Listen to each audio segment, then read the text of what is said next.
गया है, 70 साल बाद उनको नौकरी नहीं मिली है, वे बर्बाद हो चुके हैं। तो ये जो है ना, ये लोग जानते हैं कि झारखंड में कोई भी काला कानून आसानी से बनाया जा सकता है, आसानी से झारखंड के लोगों को बोका बनाया जा सकता है। चले जाइए नागपुर में, वहाँ है WCL वेस्टर्न कोल लिमिटेड, सेम रूल है कि कोयला बाद में कोड़ेंगे, पहले विस्थापितों को घर बना के देंगे, पैसा देंगे, नौकरी देंगे। आइए झारखंड, आइए धनबाद, बोकारो, रामगढ़, पिपरवार, NTPC आइए, पहले लाठी, पहले गाली, पहले जेल, फिर बच गए, बर्दाश्त कर लिए तो नौकरी मिलेगी। अभी 3rd ग्रेड 4th ग्रेड की नौकरी मिलेगी, लात जूता मिलेगा, फ्री में मिलेगा।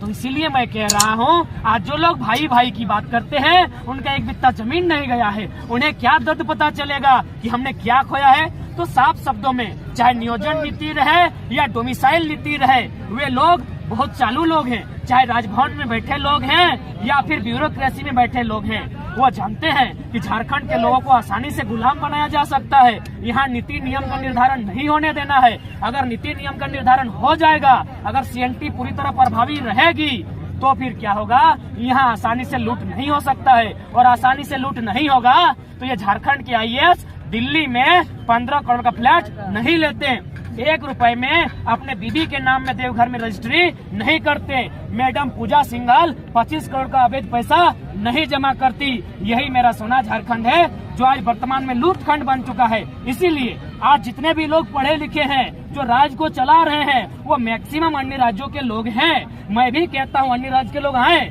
जैसे हमारे लोग IAS IPS बन के जाते हैं, नेट JRF करके जाते हैं, यानी नियम से जाते हैं। लेकिन आप दरोगा बनकर आएंगे, यदि आप चपरासी बनकर आएंगे, यदि आप टीचर बन के आएंगे, तो भैया माफ कीजिएगा, हम विरोधी हैं तो विरोधी ही सही। लेकिन आज का जो आंदोलन है, इसका क्या कुछ उद्देश्य रहा? आज के आंदोलन का उद्देश्य छात्र, यानी देश, आज भारत देश कहता है हम चीन का मुकाबला करेंगे, किसके दम पर? छात्र के दम पर। कहता है 65% नौजवान है।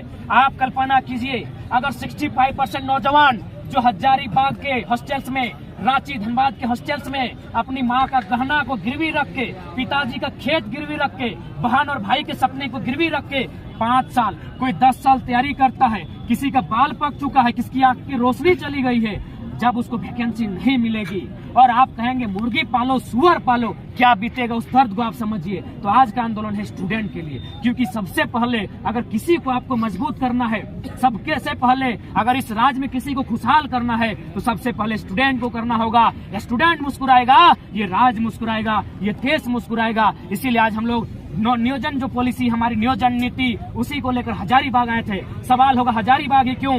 राजधानी रांची है, उप राजधानी दुमका है। हम खुले शब्द स्तर पर कहेंगे हजारीबाग हमारी शैक्षणिक राजधानी है, यानी कैपिटल ऑफ एजुकेशन। इसीलिए पढ़ने वाले छात्रों की संख्या यहाँ ज्यादा है। आज छात्रों के दर्द को अगर कोई समझेगा तो नेतृत्व हजारीबाग को करना होगा। ये पढ़ने वाले छात्र बहुत मुश्किल से अपने घर से चावल बना नहीं है कि झोला में भर गया हॉस्टल आने के लिए, आलू कोड़ाया नहीं कि झोला में भर गया, सीम गांगर झींगा सब झोला में भर गया कि बेटा पढ़ेगा, बेटा लड़ेगा, बेटा एगो छोटा सा मामूली सा नौकरी लेके आएगा। लेकिन जैसे ही आता है आज 12 को vacancy cancel cancel cancel cancel.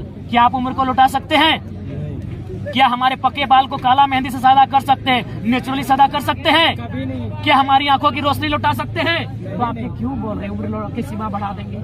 हमारी उमंग को, हमारे जोश को, उस पर जो हमला हो रहा है, इस पर कौन बात करेगा? इसलिए आज नौजवानों के पक्ष में नियोजन नीति बनानी होगी, और नहीं तो जोरदार आंदोलन होगा, एक साथ पूरे राज्य में चक्का जाम होगा। हेमंत सोरेन सत्ता में आने से पहले जिस तरीके से नौकरी किया, स्थानीयता की बात की, अभी जिस तरीके से सरकार घिरी हुई है, स्थानीयता जो है उसको राज्यपाल वापस कर देते हैं, नियोजन नीति हाईकोर्ट से रद्द हो जाती है।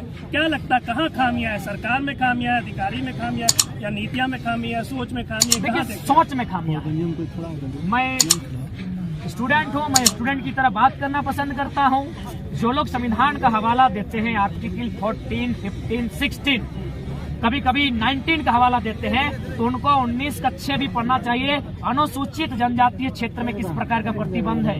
संविधान की अगर आप बात करते हैं तो आपको ये भी जानना होगा, भारतीय संविधान आर्टिकल 171 कहती है विधायक बनने के लिए कम से कम 60 का होना चाहिए राज्य में, लेकिन 371 की कुछ धाराएं हैं जो सिक्किम और अरुणाचल प्रदेश को कहती है 30 विधायक से आप काम चला सकते हैं। इसी देश का संविधान अरुणाचल प्रदेश के लिए अलग कानून की बात कहता है, झारखंड बिहार के लिए अलग कानून की बात कहता है। यानी क्यों?